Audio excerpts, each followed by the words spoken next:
This channel has a very specific mission: to explore Beatles details, perspectives and musical truths that almost nobody, let's say nobody, has ever shown before. The advantage for you is very simple. You'll understand why certain parts sound the way they do and how to recreate them correctly. Today we are looking at one of the most famous yet misunderstood guitar performances that John Lennon ever played. For the first time, I want to clarify how John really played the triplet rhythm in the verse of All My Loving. Not live, but on the original studio recording. This part is so hard to truly understand what's going on that I've only found one guy online playing it correctly. Before I clear up the first big misconception about All My Loving, let's listen to how I clone the original sound. First John and then my recreation.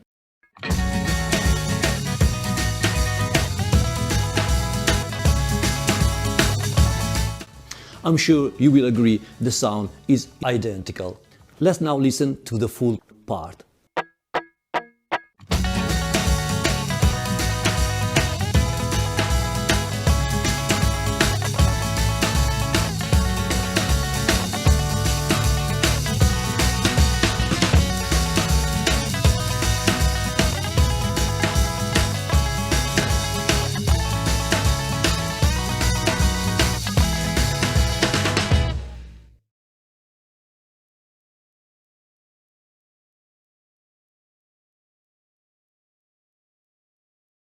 So let's clear up the first big misconception.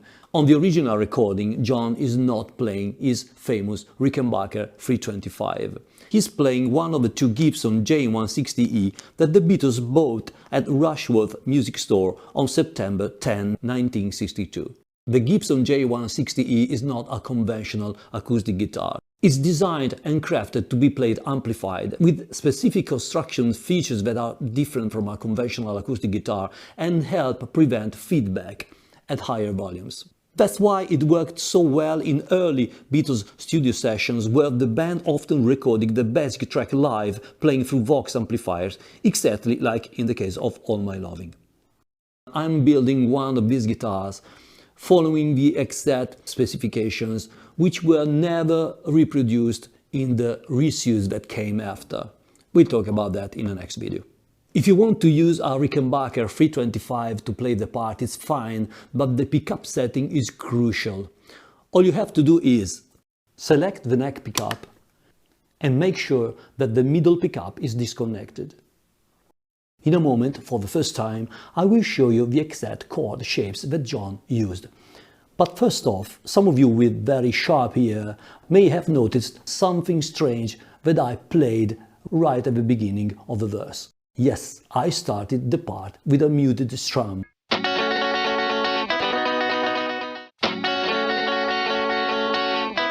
That's exactly what John does in every of the three verses, so it's clearly intentional.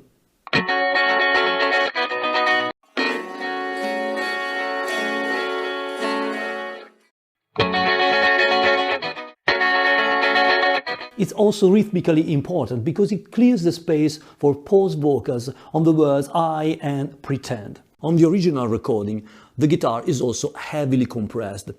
This muted strum slams into the compressor's attack, and the result is almost like a snare drum hit that remarks the attack of the introduction. If you remember, we've seen this in a previous video about Help, where George Harrison uses the same kind of trick, which really boosts the legendary impact of this introduction. The link is here below in the description. Let's now quickly go through the chords that John played. There are tons of tutorials on All My Loving, but I couldn't find one. Okay, for disclosure, I eventually stopped looking, but I couldn't find one, in any case, that breaks down the exact chord shapes that John's playing. So here they are for you, including those in-between chords, these passing chords where John needs to reconfigure his fingers, which are a great part of his style. Once we identify these in-between chords, the verse suddenly becomes clear, sounds more like the original. and much more Lennonish. Let's quickly go through the chords, the real shapes that John's using on the record. So, first chord, F sharp minor. Second chord, B, played like this.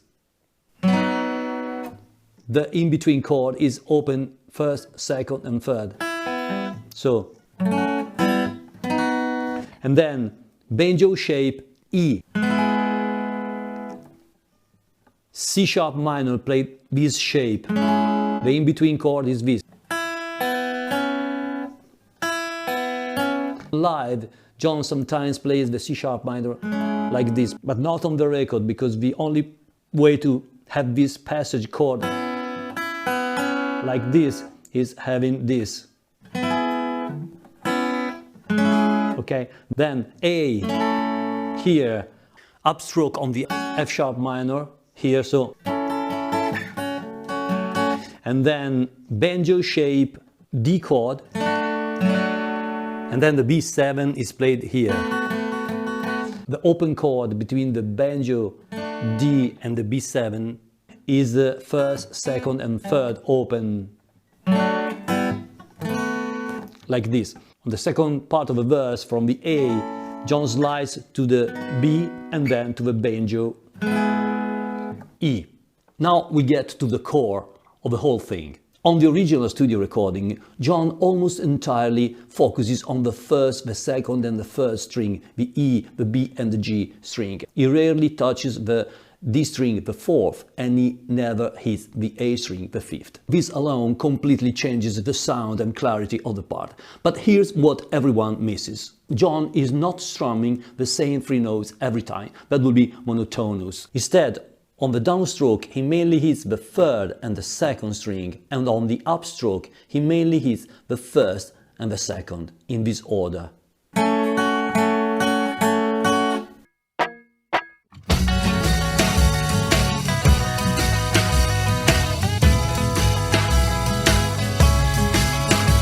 The chords themselves remain the same, 3 or 4 notes occasionally, but not all of them are sounded on every stroke.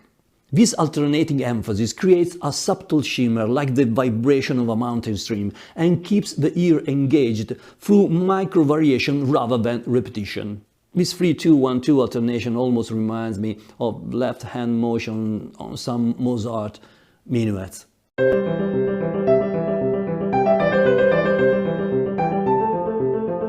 Before I wrap this up, I want to leave you with one bonus tip that will immediately get you much closer to the original Lennon tone.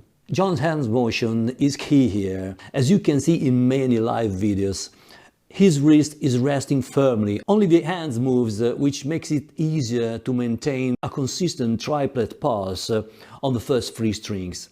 And it's this slight micro-variation what keeps the listener's ear engaged. This is crucial for the sound because where you strike the strings with the pick changes the harmonics which are emphasized.